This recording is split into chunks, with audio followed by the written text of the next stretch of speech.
പ്രഖ്യാപനം മുതൽ വലിയ പ്രതീക്ഷയോടെ പ്രേക്ഷകർ കാത്തിരുന്ന മമ്മൂട്ടി ചിത്രമാണ് ബസൂക്ക. നവാഗതനായ ഡിനോ ഡെന്നീസ് തിരക്കഥ രചിച്ച് സംവിധാനം ചെയ്യുന്ന ചിത്രം നിർമ്മിച്ചിരിക്കുന്നത് സരിഗമ ഇന്ത്യ ലിമിറ്റഡും തിയേറ്റർ ഓഫ് ഡ്രീംസിന്റെ ബാനറിൽ ജിനു ബി അബ്രാഹമും ഡോൾവിൻ കുര്യാക്കോസുമാണ്. ത്രില്ലർ വിഭാഗത്തിലാണ് ചിത്രം ഒരുക്കിയിരിക്കുന്നത്. ഇപ്പോഴത്തെ ചിത്രത്തിന്റെ റിലീസ് തീയതി പ്രഖ്യാപിച്ചിരിക്കുകയാണ്. നേരത്തെ ഫെബ്രുവരി 14 ബസൂക്ക റിലീസ് ചെയ്യുമെന്നായിരുന്നു അറിയിച്ചിരുന്നത്. എന്നാൽ ഇപ്പോൾ അത് മാറ്റിയിരിക്കുകയാണ്. ചിത്രം ഏപ്രിൽ 10 തിയേറ്ററുകളിലെത്തും.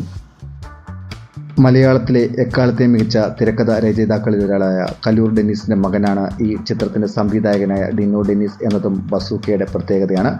മമ്മൂട്ടിക്കൊപ്പം ഗൗതം വാസുദേവമേനോനും ചിത്രത്തിൽ പ്രധാന വേഷത്തിൽ എത്തുന്നുണ്ട്. ഇരുവരും ഒന്നിച്ചഭിനയിക്കുന്ന ആദ്യ ചിത്രം കൂടിയാണിത്. മമ്മൂട്ടിയുടെ അവസാന റിലീസ് ചിത്രമായ Dominic and the ladies purse സംവിധാനം ചെയ്തതും ഗൗതം വാസുദേവമേനോനായിരുന്നു. സണ്ണി വെയിൽ, ജഗദീഷ്, ഷറഫുദ്ദീൻ, സിദ്ധാർത്ഥ് ഭർദ്ധൻ, ഡീൻ ഡെന്നീസ്, സ്ഫടികം ജോർജ്, ദിവ്യപിള്ള, ഷൈം ടോം ചാക്കോ തുടങ്ങിയവരും ബസൂക്കയിൽ അഭിനയിക്കുന്നുണ്ട്. നിമേഷ് രവിയാണ് ഛായാഗ്രഹണം നിർവഹിച്ചിരിക്കുന്നത്. എഡിറ്റിംഗ് നിഷാദ് യൂസഫും.